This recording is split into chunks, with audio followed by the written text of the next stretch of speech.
Easy rice Baat ಮಾಡೋದಕ್ಕೆ ಒಂದು ಕುಕ್ಕರ್ನ ತೊಗೊಂಡು ಅದಕ್ಕೆ ಸ್ವಲ್ಪ ಎಣ್ಣೆ ಹಾಕ್ಕೊಂಡು ಈ ಎಲ್ಲ ಸ್ಪೈಸಸ್ನ ಹಾಕ್ಕೊಳ್ಳಿ. ನಿಮ್ಮ ಹತ್ರ ಯಾವುದೆಲ್ಲ ಸ್ಪೈಸಸ್ ಇದೆ ಅದನ್ನು ಹಾಕಿ ಇದನ್ನ ಸ್ವಲ್ಪ ಫ್ರೈ ಮಾಡ್ಕೊಳ್ಬೇಕು. ಇನ್ನು ಇದಕ್ಕೆ ಶುಂಠಿ, ಬೆಳ್ಳುಳ್ಳಿ, ಹಸಿಮೆಣಸು ಹಾಗೆ ಪುದೀನ ಮತ್ತು ಕೊತ್ತಂಬರಿ ಇದನ್ನು ಜಜ್ಜಿ ಇಟ್ಕೊಂಡಿರೋದನ್ನು ಹಾಕಿ ಇದನ್ನು ಸ್ವಲ್ಪ ಫ್ರೈ ಮಾಡಿಕೊಂಡು ಈ ತರಕಾರಿಗಳನ್ನೆಲ್ಲ ಹಾಕಬೇಕು.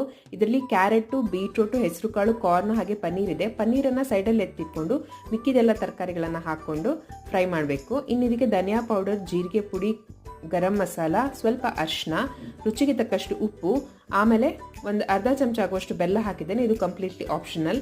ಇನ್ನೀಗ ಇದಕ್ಕೆ ಅಕ್ಕಿನ ಹಾಕಿ ಇದನ್ನು ಚೆನ್ನಾಗಿ ಫ್ರೈ ಮಾಡ್ಕೊಳ್ಬೇಕು.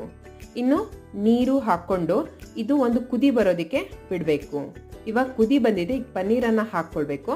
ಹಾಕ್ಕೊಂಡು ಕುಕ್ಕರ್ನ ಮುಚ್ಚಿ 3 ವಿಷಿಲ್ ಆಗುವಷ್ಟು ಹೊತ್ತು ಬಿಟ್ಟರೆ ಘಮಘಮವಾದಂತಹ ರುಚಿಕರವಾದಂತಹ ರೈಸ್ ಬಾತ್ ತಯಾರಾಗಿದೆ.